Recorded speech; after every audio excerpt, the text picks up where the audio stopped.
Meetei masen sauna kharabani hojing Meetei masen punjan nanaba kuki khara di siba tare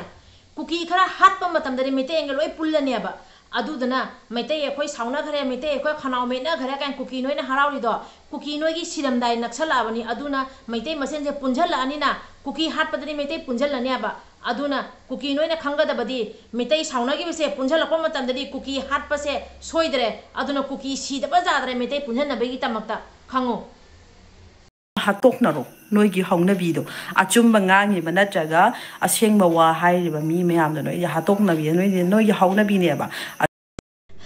Susanpura kuki noi masen nungdang mai thadoknaraga noi masen nongmai ka kapna noi masen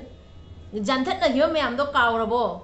akhoi daga noksalana akhoi dine Meitei khoi di sauna gera khanau metna gera adumaine Meitei amada onjana na mai thaba Meitei amada onjana na nongme kapsanna de akhoi di chinau di ngahak sauna gera paina gera kuki noi hatpa kan de ne akhoi apun boina lepaga kuki noi myam se ke nangak to soidhana ba matam da Meitei akhoi apun boina lep kane ba se kaw gano mandila kani aduduga noi athauba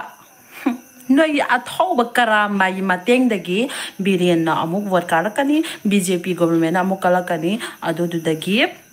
Meitei hairiba jati se loi tumna mutkani mutkani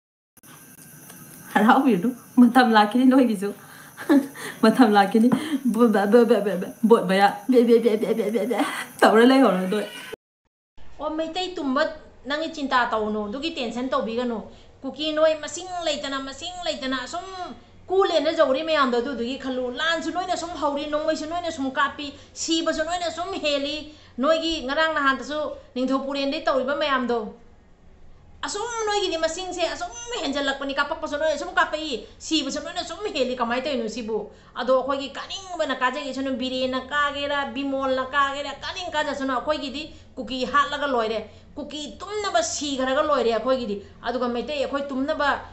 hatna mi se ngasi je wa poktiri nangumba nawa mafam marang nai dana naibi nangumba gi wari di ne mawa laude thau karamba mayam ne vote phau thada han na phudat nei du khongbra no mai ga kapsan da na ka khong je no mai si duri no me pai da noi na jo aduga khoi da mong tai na di ha tawriba thoknariba irang nam se noina tawsan laga adai di vote yo chale adai di noi gi laiden park haidera kari haidera noi gi pukri do noi gi impan pukri manung do adu da kangkhong chaina re dana Pari mong channel zibu yengbiri ba mayam puno ku ikai kum nazari ngasi amuka myang yafamda video ma pura lai chinau mayam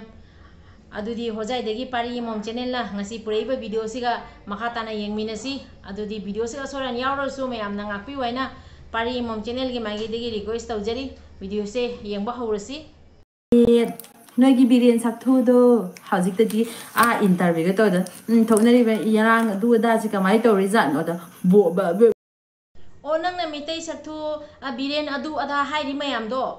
nang in na kon du ge thoklaga amta hai raune nang kyam kalli jengi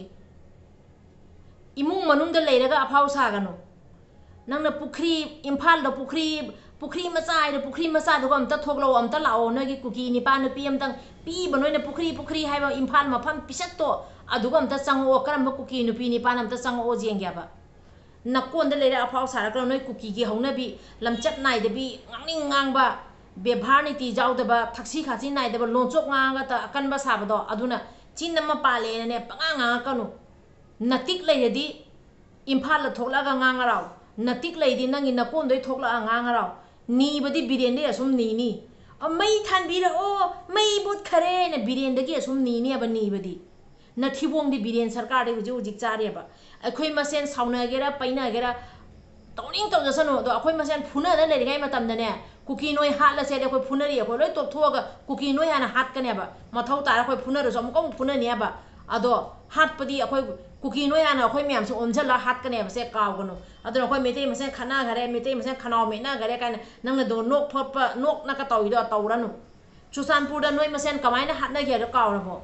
ha jomi Jomi kuki jomi noi masen nomai kapsan na noi masen ihing na hing tanana noi masen mai thadok na tawriba mayam do kaur kana hairo ne mathang video do utpi rake noi masen mai thadok na noi masen nomai kapna noi masen jana riba mayam do utpi rake tawnu kana roi ichinaw mayam channel sibu yengbiriba mayam punama pui kai khum nazari kuki nupi Jessica gi wari sigi matang da pakhum pirege khanmani adubu homana hairepa wari khara sigi pakhum maona khangan ning badigi akoi Meetei masen khatnary akoi Meetei masen khanau mena ghare ka mana nokrem haikrem toropodo de dio mauna wafam khara thangmani akoi Meetei masen di khana launa na onjana na phuna raga su amana amada nomai kapsande amana amagi jummai tharaga tongna de moi chojan puda togi badumaina kuki jomi moi masen yana da bani ngai sangdana bai moi masen dumaina mai thadokna moi masen nomai kapne ba adu su lai gare aduga akoi masen sauna gera akoi masen khanau mena gera ichinaw nong phadok sauna raga su hauji kuki hatore haiba matamne ko saunarba masen apun boine lepaga akoi khanarasu kona mukak mathau tara khanani khanadra tokani akoi khanana leiragasu kuki hatpa matamde akoi apun boine lepkane base sisema khangan ge aina Jessica da dugi video sima semakpani aduga amuka mong haijaga dabdi aikoina matam khodi makta apun boine leirei nusi jana le minari mai magi tongan group leiba taragasu CSO leiba taragasu akoi gi pandamdi ima leiba kanba ifuru bijati kanba yekna babu moru tumna muthatpa asi akoi gi pandamni asina aina ngasi haijaga dabdi channel sibu yengbirba ichinaw mayam punamaki famda amukaso hojai degi pari mom channel na aikoi masen hanagi matau mawongum apun boine leminasi nusi jana na leminasi soidaba ngamdaba kanasu amana soidana leiba haibase kanasu ngamde aduna soigiba kya leiragasu akoi masen waraunadana nusi janana leiminasi asi ofansima haijaraga video siga soiran yauragasu ngakpi waina hojai degi pari mom channel na yengbiriba mayam punamaki famda request tawjari ngasi gidi loisanjarage ibdo pakhang mana yai phare kanglei pakna yai phare ifrup izati na yai phare mathang video dama unarasi chinaw mayam asoiran yarosu comment da takpiro loisanjarage